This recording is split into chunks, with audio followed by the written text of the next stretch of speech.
Okay, अब सुनो, why it is important. Golden period क्या ऐसे मुंह उठा के बोल सकते हैं? नहीं बोल सकते, कुछ तरक्की होनी चाहिए ना। चलो तो पहले हम इसका देखें कि गोल्डन एज को क्यों बोला, तो इसका सोशल एस्पेक्ट देखें, पॉलिटिकल एनवायरनमेंट देखें। सोशल का मतलब इनने समाज सुधार का कुछ काम किया, जैसे समाज सुधार के कामों में क्या कह सकते हैं हम, है ना, जो न्याय व्यवस्था थी उसको मजबूत किया, है ना, जहाँ लोगों को न्याय मिलने में समय लगता था इनने उसको फास्ट किया। जो कुरीतियाँ थी, बुराइयाँ थी, उनमें सुधार किया, जितना हो सका उतना उनने तो किया। ठीक। तीसरी चीज़ पॉलिटिकल, इनने राजनीतिक चीज़ें, मतलब दूसरे देशों से जो संबंध थे ना, सबसे पहली बात तो ये थी, जैसे ये रानी बनी थी ना, तो स्पेन की नज़र इन पे आ गई थी। स्पेन के राजा जो भैया जी थे ना, तो भैया जी ने कहा कि रानी बैठी है, जिनको खुद का होश नहीं, जो बड़ी भाई बैठी है इनका, जो कहा, तो उस बंदे ने पहले तो कहा कि एक काम करो, अपन शादी कर लो। उनको भेजा, उन्होंने रिजेक्ट कर दिया, तो बोले जी तो होशियारी बता रही है ना, उन पर हमला कर दिए, जी हल्के में ले लिए। अब ये बात ये भूल गए कि हमला तो इनने कर दिया, तो इनने पता फिर क्या किया, जैसे ही हमला किया तो रानी ने उसका जवाब बहुत शानदार दिया। हालांकि इंग्लैंड की सेना कमज़ोर थी, लेकिन पहली बार इंग्लैंड ने अपनी ताकत को पहचाना और रानी ने पहचाना कि हमारी नेवल फोर्स अच्छा काम कर सकती है, और नेवल फोर्स के दम पे उनने वो युद्ध जीता। तो उस युद्ध को जीतने के बाद उन राजा को समझ में आ गया, और आस पड़ोस के जितने थे कि भैया हल्के में नहीं लो, तो समझ गए पॉलिटिक्स को कैसे हैंडल किया। ये थी रानी की क्वालिटी। ठीक है। और एक बात भूल रहे हैं, क्या सोच रहे थे? रानी का नाम क्या था सर? एलिजाबेथ। हाँ, एलिजाबेथ फर्स्ट। हाँ, अच्छा, इनके नाम को लेके एक छोटी सी थ्योरी वो और बता दें। पीढ़ियों में कोई जो शुरुआत में राजा रहे हैं, है ना, जो मेन उनका नाम रहा, उसके बाद ये पीढ़ियाँ चली हैं, मतलब एलिजाबेथ फर्स्ट, सेकंड, ऐसे चलते हैं। 4-5 नाम होते हैं, जैसे चार्ल्स, विलियम, एलिजाबेथ, विक्टोरिया। जब भी इंग्लैंड में कोई राजा रानी बनता है तो उसको इन्हीं में से चुनना होता है, समझ गए, इन्हीं में से चुनोगे, नाम आपका कुछ भी हो।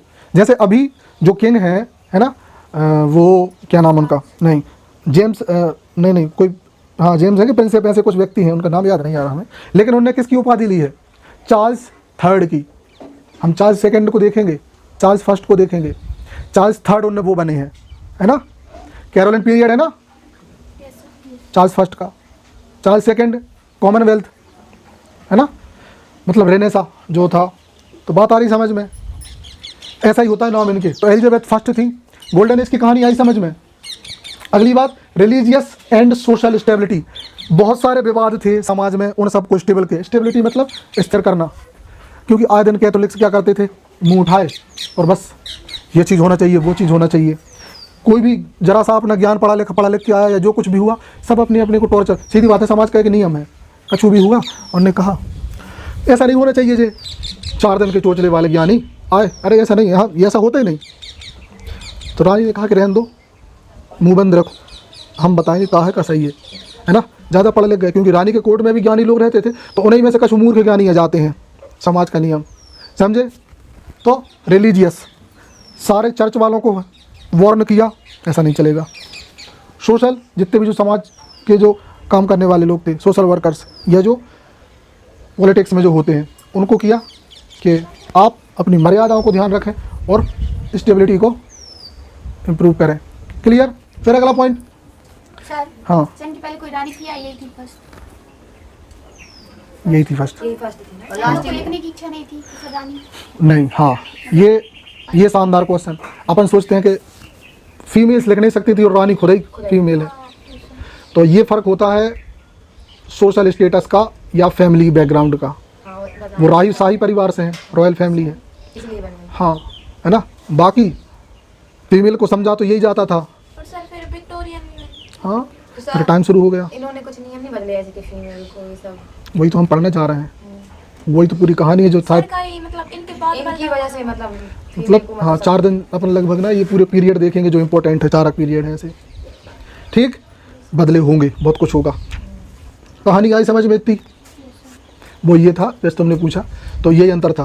फीमेल्स को नहीं लिख सकते थे, उनको तो पैर की जूती ही समझा जाता था, बस मशीन, है ना, ह्यूमन बीइंग समझा ही नहीं जाता था। इसलिए तो जो स्पेन का राजा था, उस बंदे ने क्या किया, उसने यही तो हल्के में लिया, उसने कहा रानी यही तो बैठी है, जाके नहीं है, हार के आ गया, है ना। समंदर भी ढंग से पार न कर पाए, आधे जहाज वहीं डुबा दिए। बात आ रही समझ में? हाँ, अच्छा, रानी की ज़रा ताकत के बारे में अपन बात कर ले, अब कर ही रहे हैं। तो ये जो रानी थी ना, ये फीमेल थी, तो इनने कहा कि लोग मुझे मजाक में ले रहे हैं, है ना, मतलब हमको हल्के में ले रहे हैं। तो ऐसा क्या करे क्या यार, मतलब लोगों को समझ में आ जाए। इनने एक शानदार चीज़ की, इनने जासूस रखे। हाँ, जासूस रखे और ठेके पे गुंडे रखना, लीगल इलीगल, हाँ, और सबकी खबर रखना, और लेडी जासूस भी रखी। और तो और ज़्यादा से ज़्यादा लोगों को भेजा कि कॉलोनीज़ को कब्जे में लो। मतलब जैसे भारत को कब्जे में लिया, ये वही टाइम पीरियड था, इसी चीज़ का एक हिस्सा था भारत पे कब्जा होना, हम ये मान सकते हैं। उस समय हम कब्जे में आ चुके थे। बात आ रही समझ में? इनकी पावर, ज़्यादा वेल्थ मीन्स पैसा, ज़्यादा ताकत। तो रानी ने जी भर के पैसा इकट्ठा कराया और बहुत सारे आइलैंड पे कब्जा किया। तो जहाँ पैसा होता है वहाँ ताकत अपने आप आ जाती है, चाहे राजा फीमेल हो या क्वीन हो, कोई भी हो, फ़र्क नहीं पड़ता। फ़र्क पड़ता है पैसा कितना है। तो क्वीन ने बहुत शानदार तरीके से किया, है ना। और ये समझ लो कि पूरा ध्यान रखती थी सब चीज़ों का। यहाँ तक कि जब वो कोर्ट में आती थी ना, एक छोटी सी उनके उसके बीच में कहानी है, तुमने देखा होगा, तुमने तो देखा ही नहीं है, देखना लेकिन उसको, अभी फर्स्ट टाइम आए हो, गूगल पे सर्च करना क्वीन एलिजाबेथ की फ़ोटो, तस्वीर को। हाँ, तुम देखोगी जी कछु भाई ज़्यादा ही गोरी दिखा रही। अंग्रेजी भी इतने गोरे थोड़ी होते हैं, बिल्कुल ही वाइट दिखेंगी तुमको, एकदम वाइट। अब जी कौन सी बला, और एकदम मतलब सजी हुई वेशभूषा में होंगी, एकदम मतलब वो है ना, मतलब हाँ रानी ही दिखेंगी। तो ये था रुतबा दिखाने का स्टाइल। रुतबा कैसे दिखेगा, आया समझ में? रुतबा मीन्स वाइट प्योरिटी का सिंबल है, जो वाइटनेस है ना वो प्योरिटी का सिंबल। मैं वाइट हूँ मतलब सुपीरियरिटी। बता रहा समझ में? आपको मेरी पावर को मानना पड़ेगा। हाँ, छोटी छोटी चीज़ें थी वो ध्यान रखती थी हर एक चीज़ का। Now religious tolerance and secularism, हर व्यक्ति की पर्सनल भावनाओं को ध्यान रखा, है ना। समाज में शांति स्थापित की और देश की संप्रभुता, सेक्युलरिज्म, उसको कायम किया। संप्रभुता मतलब होता है खुद में सर्वसंपन्न होना, खुद में ताकतवर होना। क्लियर? फिर इंट्रोड्यूस्ड बाय एंग्लिकनिज्म, सॉरी ये गलत लिख गया है ना, यहाँ पे इंट्रोड्यूस टू होना चाहिए, है ना। इन्हें किस चीज़ को इंट्रोड्यूस किया? एंग्लिकनिज्म। एक और छोटी सी कहानी इस वर्ड से लेके, क्या है एंग्लिकनिज्म? ये वर्ड देखते जाना, ये वोकैब है और ये आपके कीवर्ड्स हैं। हमने सिर्फ कीवर्ड्स लेके, बहुत सारी कहानी थी उसको इतने में सकेल दिया क्या, ताकि हम तुम्हें एक्सप्लेन कर पाए। एंग्लिकनिज्म दैट मीन्स ये वो टर्म है, इसमें इनने ये बताया कि हम लोग ना इंग्लैंड वासी हैं कैसे, और हम लोगों को अपने आप पे प्राउड कैसे होना चाहिए। छोटी सी कहानी सुनो। इनसे पहले जो राजा रानी थे, है ना, अपना एक मिनट, हाँ ऐसा कुछ है, याद नहीं आ रहा वो स्टोरी। कैथोलिक और प्रोटेस्टेंट सुना है? कैथोलिक क्या होते हैं ये लोग? क्रिश्चियनिटी है, ईसाई धर्म जो है अपन मानते हैं, उसके दो भाग हैं, मतलब उसके, हाँ कल ही बात हो रही थी। दो टाइप की होती है क्रिश्चियनिटी। कैसी कैसी? पहली होती है कैथोलिक, हाँ, और दूसरे होते हैं प्रोटेस्टेंट। तो इन दोनों में क्या डिफरेंस होता है, हमने थोड़ा बहुत तो बताया था। सर ये कट्टर मतलब ज़्यादा ही मानते हैं, जो धर्म मतलब रूढ़िवादी ज़्यादा मानते हैं, मतलब है ना, ऐसे कुछ था। और बताओ। जो सर जो वो होते जॉर्डन होते कैथोलिक, उसी फैमिली से था। जॉर्डन सर उसी फैमिली से थे। देखो हाँ सही बताया उसने। अब समझो कहानी क्या थी मेन बेसिकली। एलिजाबेथ से पहले की कहानी है, हेनरी थर्ड,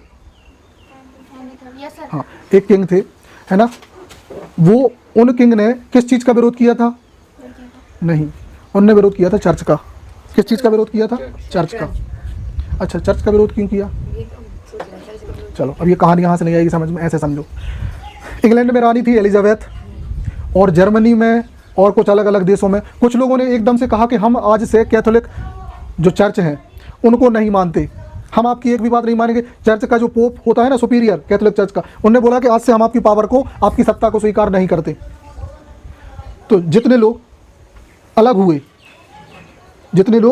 मतलब इस बात को नकारा, वो सभी कहलाए, वो सब क्या कहलाए?